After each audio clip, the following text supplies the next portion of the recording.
എനിക്ക് ഒരു 5 മിനിറ്റ് കൂടി തരാമോ? അതാണ് എൻ്റെ അവസാന ആഗ്രഹം.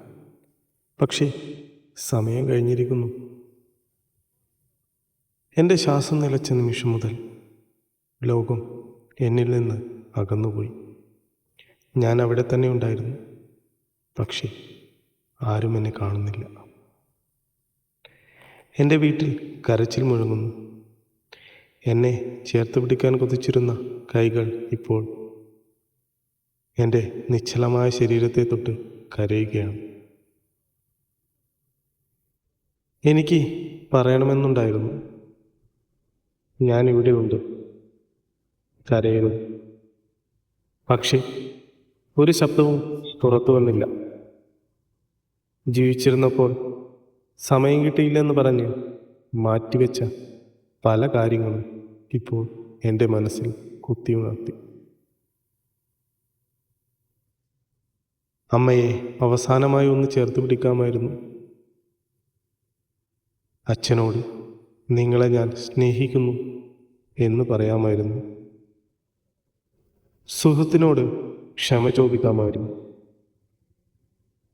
മക്കളോടൊപ്പം കുറച്ച് സമയം കൂടി ചെലവഴിക്കാമായിരുന്നു.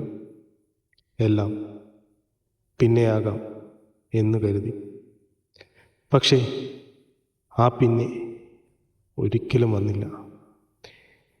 എൻ്റെ കല്ലറയ്ക്ക് സമീപം ആളുകൾ ഓരോരുത്തരും മടങ്ങിപ്പോയി. കുറച്ച് ദിവസങ്ങൾക്ക് ശേഷം ജീവിതം എല്ലാവർക്കും പഴയതുപോലെ തുടർന്നു. പക്ഷേ എൻ്റെ പറയാതെ പോയ വാക്കുകളും ചെയ്യാതെ പോയ നന്മകളും എൻ്റെ വ്യാകുലതകളായി അവശേഷിച്ചു. അപ്പോഴാണ് ഞാൻ മനസ്സിലാക്കിയത്, മരണത്തെക്കാൾ വേദനിക്കുന്നത് ജീവിച്ചിരിക്കുമ്പോൾ ചെയ്യേണ്ടത് ചെയ്യാതെ പോയതിൻ്റെ പശ്ചാത്താപമാണ്. ഈ കഥ വായിക്കുന്ന നിങ്ങൾ ഇപ്പോഴും ജീവിച്ചിരിക്കുന്നു. നിങ്ങൾക്ക് ഇപ്പോഴും സമയമുണ്ട്.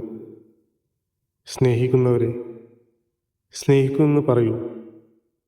തെറ്റ് ചെയ്തവരോട് ക്ഷമ ചോദിക്കൂ. നന്മ ചെയ്യാൻ നാളെ കാത്തിരിക്കരുത്. കാരണം ജീവിതം എപ്പോൾ അവസാനിക്കുമെന്ന് നമുക്കറിയില്ല. പക്ഷേ ജീവിച്ചിരിക്കുമ്പോൾ ചെയ്ത സ്നേഹവും നന്മയും മാത്രമാണ് മരണത്തിന് ശേഷവും ആളുകളുടെ ഹൃദയങ്ങളിൽ ജീവിച്ചിരിക്കുക. നന്ദി.